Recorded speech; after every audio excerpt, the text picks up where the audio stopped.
Bem, pessoal, começando aqui o vídeo com vocês, eu aqui com o Batman, né, lá em cima, né. Antes de tudo, se você não assistiu o nosso vídeo anterior sobre intelectual orgânico, assista, porque um vídeo complementa o outro. É muito importante que você entenda sobre essas coisas para que você comece a aprender como não se deixar ser enganado em todos os aspectos da sua vida. É um trabalho muito bom. Assista o vídeo até o final. Qualquer dúvida que você tiver, fique à vontade para perguntar. No decorrer do vídeo, eu falo de uma pessoa chamada John Money. Se você tiver curiosidade, me pergunte aqui embaixo nos comentários para você saber quem foi esse cara. Esse cara. É assim mesmo que eu trato. É o mínimo que eu posso dizer de uma pessoa que, através da forma de pensar que não tem nada a ver com ciência, destruiu a vida de muitas pessoas. Então vamos lá para o vídeo, medite, pesquise, que vai ser muito legal. Vamos em frente. Para a gente poder acompanhar a linha de raciocínio que eu vou seguir aqui, eu vou dar um exemplo de uma situação que, principalmente nos dias de hoje, muitas pessoas já devem ter passado, pelo menos parecido. Graças a Deus eu posso dizer que eu nunca passei isso com a minha filha Ingrid, porque na realidade ela é um amor, me respeita muito mesmo. Mas a situação é a seguinte: imagine que numa situação qualquer, o pai está com o filho ou a filha, tanto faz, no supermercado ou num fast food desse da vida, e de repente, de uma hora para outra, o filho chega e diz para o pai assim: pai, você é um otário. O pai ou a mãe, nesse momento, pergunta para si mesmo o seguinte: mas puxa vida, eu dei tanto amor, eu eduquei tão bem, onde foi que eu errei?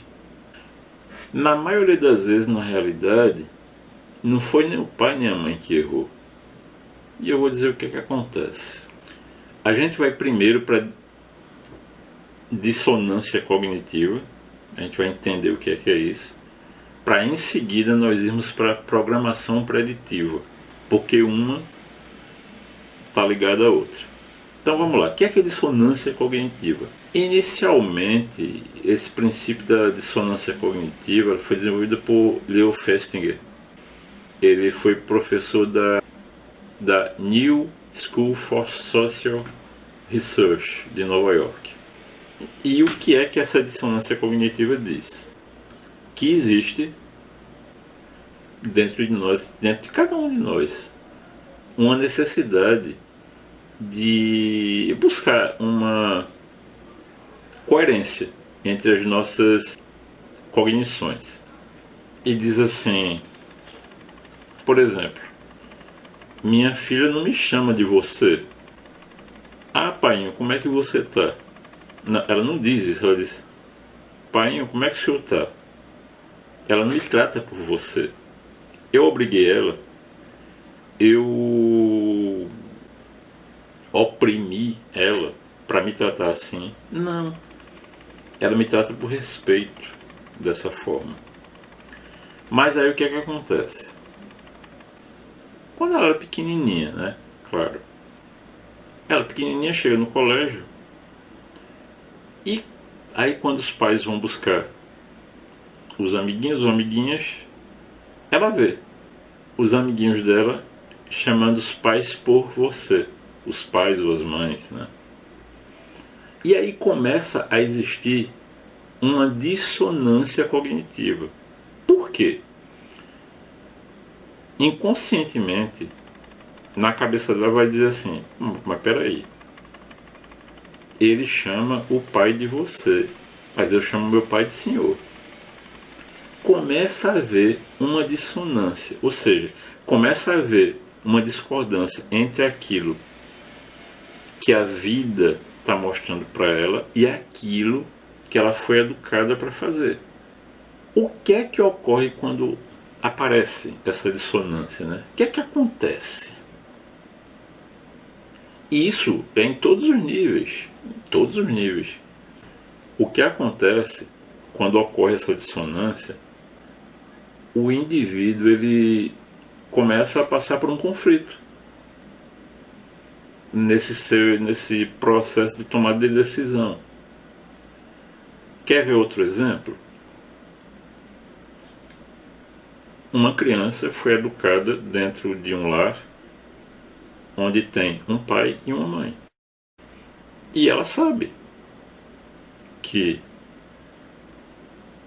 ela veio da barriga da mamãe e que o pai dela, junto com a mãe, geraram ela. Mas aí começa a haver dissonância cognitiva, e essa dissonância, como eu digo, vai provocar um conflito quando ela vê outros espectros. Eu não vou entrar nesse mérito, mas basicamente o que importa para mim aqui é a gente entender que começa a existir um conflito. E esse conflito ele não tem nada a ver com herança cultural ou programação imposta pela cultura, não tem nada a ver com isso. Tem outro fator que você tem que levar em consideração. Quando esses elementos dissonantes eles são de igual relevância ou de mesma importância para o indivíduo, o número de cognições inconscientes, porque claro, isso é inconsciente, determinará o tamanho da dissonância. Então, por exemplo, o fato da minha filha me chamar por senhor e não por você, se isso provoca vários conflitos nela, significa que esses vários conflitos vão provocar uma grande dissonância. Se são poucos conflitos, vai ser menor a dissonância. Por exemplo, se na cabeça da minha filha estava muito claro, não, eu chamo meu pai por senhor porque eu respeito ele, porque eu me sinto confortável em chamando ele de senhor, porque o amor que eu sinto pelo meu pai é que dá legalidade e justifica eu chamar ele de senhor. É como a gente aprende no Aikido. Sensei não significa professor, sensei significa aquele que chegou antes.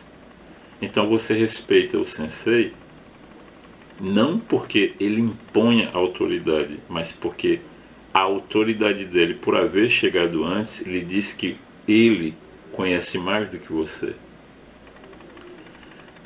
Então agora vamos fazer o seguinte, uma vez que a dissonância ela ocorre, e como eu disse, quanto maiores são os conflitos, maior vai ser o tamanho dessa dissonância. Mas o importante é a gente saber que a gente pode eliminar a dissonância. A gente pode eliminar. Pode. E aonde existe desequilíbrio por causa dessa dissonância, a gente pode reequilibrar simplesmente eliminando a dissonância. Então, basicamente, existem 3 formas para a gente eliminar a dissonância, que eu acho que isso aqui é o que todo mundo queria saber, né? E tudo isso de acordo com essa teoria da dissonância cognitiva do Festinger, desde 1957. Então, que formas de eliminação da dissonância são essas? São 3, basicamente, né? A primeira é a relação dissonante. O que é isso? Quando o indivíduo ele tenta substituir uma ou mais crenças ou comportamentos que estejam envolvidos da dissonância. Então, por exemplo, você homem se relaciona com a mulher e você entende que você não deve trair essa mulher. Porque você respeita ela, porque você, independente de qualquer coisa, sabe que ela merece respeito. e você tem consciência que ela também lhe respeita. Então imagine que você vive num ambiente onde os seus pais são fiéis um ao outro, não existe traição. E aí você começa a crescer um pouquinho, você começa a ver que nos seus amigos existem aqueles que entre os pais não existe fidelidade. Então o que é que você vai fazer? Você começa, para não existir dissonância, ou quando a dissonância ela existe e você quer eliminá-la, então o que é que você vai fazer?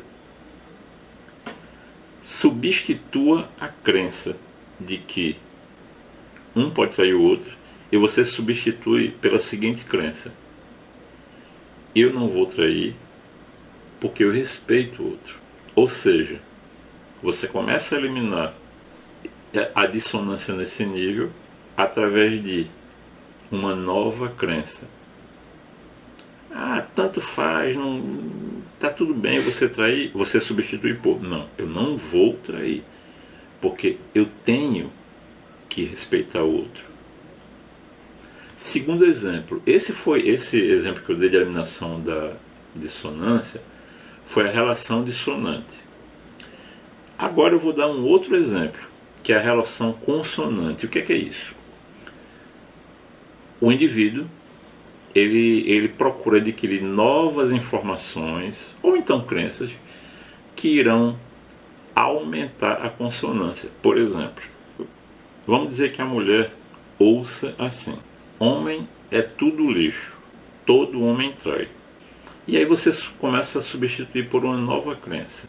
Se a sua filha ela sempre lhe vê de forma agindo com a sua esposa, mãe dela, de forma respeitosa, e ela vê que você tem carinho pela sua esposa, a mãe dela, você dá amor, você é respeitoso, então antes mesmo que uma informação dissonante comece a ser instalada, ela já tem a crença, pela vivência prática, de que isso de homem é tudo lixo e todo homem trai, ela vai ter a certeza que isso não é regra geral. Ou seja, na relação consonante, você ou vai adquirir informações ou crenças para aumentar essa consonância. Ou seja, a sua certeza é que, sim, existem homens que são bons. Uma pessoa chega e diz assim: fulano é taxista, fulano é estilista. E aí de tanto você repetir isso, você acaba dizendo assim: fulano, o Zezinho, Zezinho taxista. E aí você chega e pergunta assim: como é que você sabe que ele é taxista? Não, porque todo mundo diz. Tá bem, mas você já viu ele dirigindo um táxi? É simples isso. É mesmo, não vi. Então isso é a relação consonante. É uma forma de você ir eliminando a dissonância cognitiva nesse nível, a segunda forma. E a terceira forma é a relação irrelevante. O que é isso? É quando o indivíduo tenta esquecer ou reduzir a importância dessas cognições. Por exemplo, uma forma bem simples, usando o primeiro exemplo. Porque todo homem é lixo, todo homem é mau. Mas peraí, meu pai não é mau, meu pai é bom pra caramba. Meu tio não é mau, ele é bom pra caramba. Meu irmão não é mau, ele é muito bom. Então, você começa a dizer para o seu inconsciente que aquela informação que está tentando provocar uma dissonância, ela é irrelevante. Se você fizer uma sinopse de tudo isso que eu falei, na realidade o que você vai ver é o seguinte: que a dissonância cognitiva ela ocorre toda vez que você recebe um estímulo exterior que vai de encontro ao seu aprendizado individual. O problema é que essa dissonância ela pode causar efeitos tão devastadores que você pode chegar a um determinado ponto, como é muito comum a gente ver hoje em dia, de você passar a negar quem você realmente é. Alguém chegar para você e dizer assim: não, você não é José da Silva, você é um botijão de gás. Não, eu sou José da Silva. Não, você é um botijão de gás. E essa dissonância cognitiva, ela começa a causar efeitos tão devastadores no seu eu, que fique tranquilo, que vai chegar um determinado momento que você começa a pensar assim: mas será que eu não sou mesmo um botijão de gás? Começa a criar falsas memórias, as percepções começam a ficar distorcidas, você começa a ignorar fatos científicos, chegando mesmo ao ponto de um surto psicótico. Eu acho que agora todo mundo já entendeu o que é a dissonância cognitiva. Tá, tudo bem, mas o tema do vídeo não é esse. O tema do vídeo é programação preditiva. Enquanto a dissonância cognitiva ela age, ela pode vir do todo para o individual, a programação preditiva ela já é um método de controle mental em massa, ou seja, ela vai atingir várias pessoas de uma vez só. O pesquisador Alan Watts ele define isso como o poder da sugestão de usar a mídia de ficção para criar um resultado desejado. Desejado por quem?